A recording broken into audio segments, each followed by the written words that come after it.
Let's see if we can get this right this time. This is my second time filming this because I had a friend call me in a little bit of a panic over one of her classes she has tomorrow for CPR training, and I'm also talking to a friend on Facebook and being texted by Sarah. I don't know if you guys can see that. That definitely says Sarah, saying awesome sauce, which I've been saying a lot lately. Alright, so I was going through my baby books. By baby books, I mean books that I read before, I started reading things up to grade level. And I came across this, A Porcupine Named Fluffy. This is one of my all-time favorite books. It's no Dr. Seuss, it's no Left Foot, Right Foot, Red Fish, Blue Fish, but it is one of my favorite books. It inspired a moment in my life. We named our porcupine, or not our porcupine, our hedgehog, Fluffy, after this book. And this is what I will be reading to you tonight.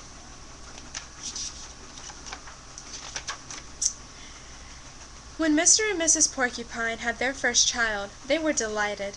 Now, he needed a name.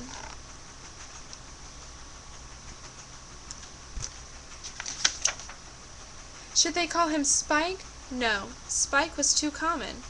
Should they call him Lance? No, Lance sounded too fierce. Should they call him Needle Rooser? No, Needle Rooser was too long. Prickles, Pokey, Quillian? Then together they had an idea. Let's call him Fluffy. It's such a pretty name, Fluffy.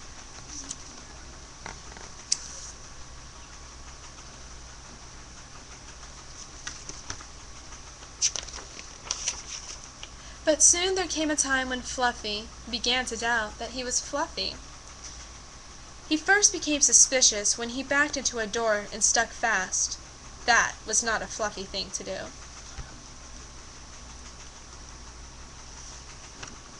Stuck to the door. He was even more convinced when he accidentally slept on his back and poked holes in the mattress. A very unfluffy thing to do. When he tried to carry an umbrella, he knew the truth without a doubt. Fluffy definitely wasn't.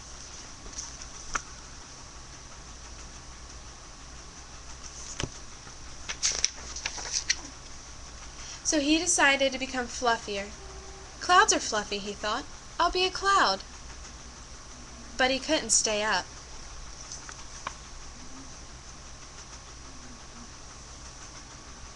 Falls. So he was fluffier than the ground. I know, pillows are fluffy, he said. I'll be a pillow. But when his mother sat on him, she was not pleased. He tried soaking in a bubble bath for 45 minutes, but he did not become fluffy. He became soggy. That's Mama Porcupine. And that is a soggy, fluffy porcupine.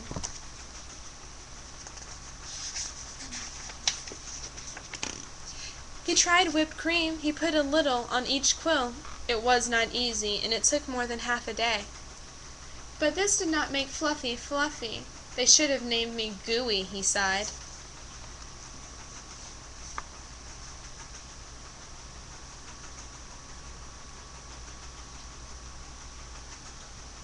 It's a gooey porcupine. There's a lot of whipped cream. He could have eaten a lot of pie. He ate a lot of fluffy marshmallows. He rolled in shaving cream and feathers. He even tried to become a bunny. But the truth remained. Fluffy wasn't.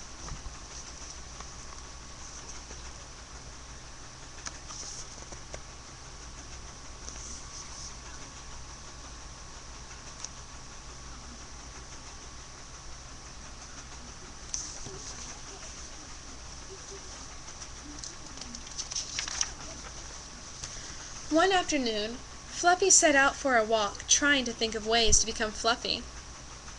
Before long, he met a very large rhinoceros.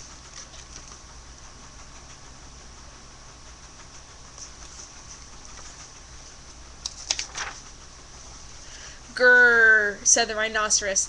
"I'm going to give you a rough time." Fluffy didn't know what a rough time was, but he didn't like the sound of it at all. "What is your name, small prickly thing?" asked the rhinoceros unkindly. "Fluffy," said Fluffy.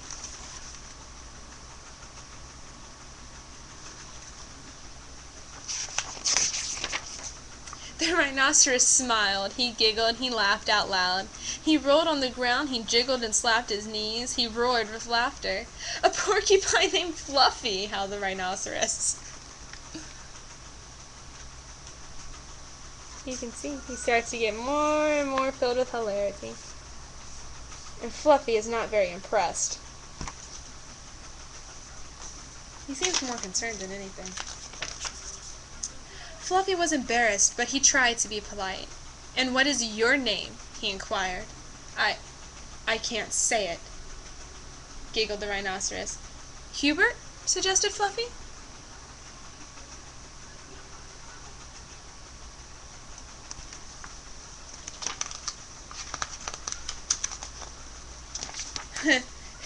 "Oh, help, I just can't say it. I'm laughing so hard," said the rhinoceros.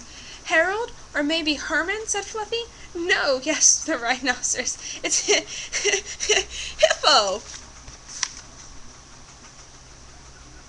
And there's a monkey up in the tree. I believe that's a monkey. No, that's a bird. It just looks like a monkey. Hippo. A rhinoceros named Hippo? Fluffy smiled, he giggled, then he laughed out loud. He jiggled and slapped his knees. He howled with laughter. "A rhinoceros named Hippo?" Fluffy cried.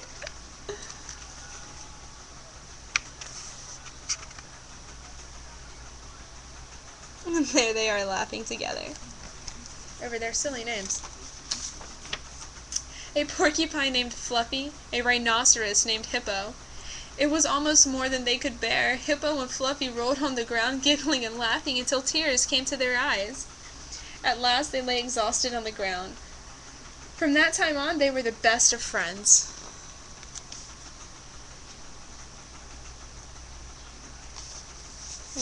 Best friends. And Fluffy didn't mind being fluffy anymore, even though he wasn't.